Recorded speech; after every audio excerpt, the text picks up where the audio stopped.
Okay, just wanted to talk about how the evap system works in a vehicle. Your PCV and your, or not your PCV, I'm sorry, your purge valve and your canister vent valve. So your purge valve is located up by the engine. That's the one that sucks the fuel vapors out of the canister and puts them back into the intake manifold. And your vent valve is the one that is located on the canister, usually. And that's the one that allows outside atmosphere to enter the canister. So there's outside pressure pushing in. And that just helps make sure that the canister doesn't collapse, first of all, and that there's constantly air recirculating in there so that we have, sort of flow and pressure building up in that canister. So again, so we don't crush it, right? So we can actually move air in and out, and to give us a way to check it as well. That vent valve is there to check the evap system and make sure it's working. So right now I've commanded both these valves off. This is our IDS system. I can command how they work. So right now everything's off. The vent valve, which is your evap CV, so evap canister vent, and your evap CP, which is your evap canister purge valve, those are both off. And remember, the vent valve is a normally open valve, so when it is off, it is open, and the purge valve is a normally closed valve, so when it is off, it is normally closed. So the system is totally closed right now. Well, not closed, not totally closed. The system's at rest, so nothing's moving, nothing's happening. We have our fuel tank pressure down here. So our fuel tank, that is the pressure that we're seeing inside the fuel tank, measured in pascals. Actually, I wonder if I could change that to PSI. That might help, actually. Whatever, don't worry about it. It's measured in pascals right now. Yeah, so it would probably be easier to just leave it like that. This is the whole thing to change it. Anyways, so we have our purge valve and our canister vent valve. Let's get back on track. Purge valve, canister vent valve. Fuel tank pressure. So if I close, which means turn on our vent valve, theoretically, this number should start to go up.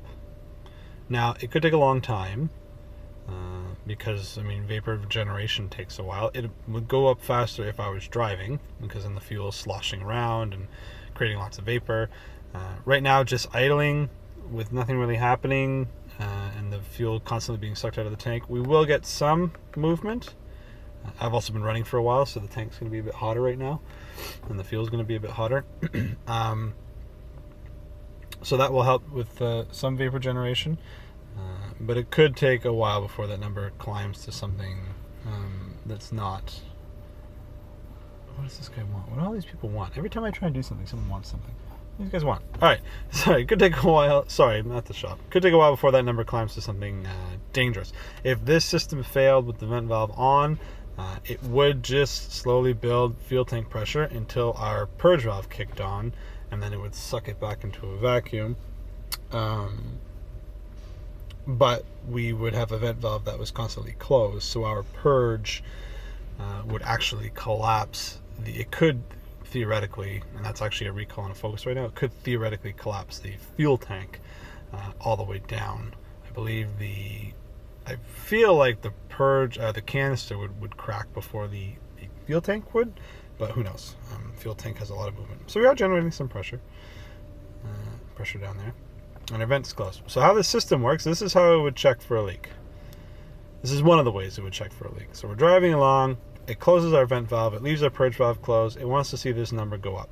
It wants to see movement there. That way it knows that the system is sealed. It knows that our fuel tank is sealed, everything's sealed, nothing's leaking out. Another way it can check to make sure that our purge valve is working is it will then start to ramp this open slowly. And you can see, and I have to be careful because it will go into fail-safe mode. You can see the second I open that purge valve, 10%, very, very tiny amount, we started to pull into a vacuum. That's our fuel tank pressure. Let's do it again. We pull even further. It will stop me. It won't let me go much further. It'll go into fail-safe because it wants to stop that fuel tank from being crushed. You can see 10% pulls it to a vacuum. We're in a crazy vacuum right now. If I open our vent valve by turning it off. We drop back to, 3 pascals, whatever that is. Should be back to roughly atmospheric. Now, with our vent valve open, if I open my purge, it's still going to draw a vacuum. Remember, it's small little fuel lines and stuff, and the vent valve is in a huge hole, but it's not going to move as fast, and it's going to stabilize. And in this case, actually, it's climbing up a little bit too, depending on how much vapor we're generating. But I can ramp that all the way up to 100. So there's 100, and it should stabilize around 1 kilopascal, however much PSI that is, and it won't do anything. So now we're purging 100%. The engine's actually, it's not running rough right now, I'm at idle. It's actually compensating for that. It knows how much is going in, so it's pulling fuel a little. And actually, if I crank this back down real fast, I don't know, you probably can't hear that, but it stumbles a little. It has a little stumble as it tries to adjust the fuel to catch back up. You can see it climbs back up. Now we're back at atmospheric again. So purge closed, vent valve currently open, atmospheric. And that's really just how it checks the system and how the system functions. The vent valve is normally always open. Well, it isn't. It is always open. The only time we close it is when we're checking for a leak. And when we're driving along, when we want to draw vapor in, all they do is they don't have to close the vent valve to draw vapor in. They just ramp open the purge. So every now and then it'll be driving along and it'll go up to, I don't know, 40%.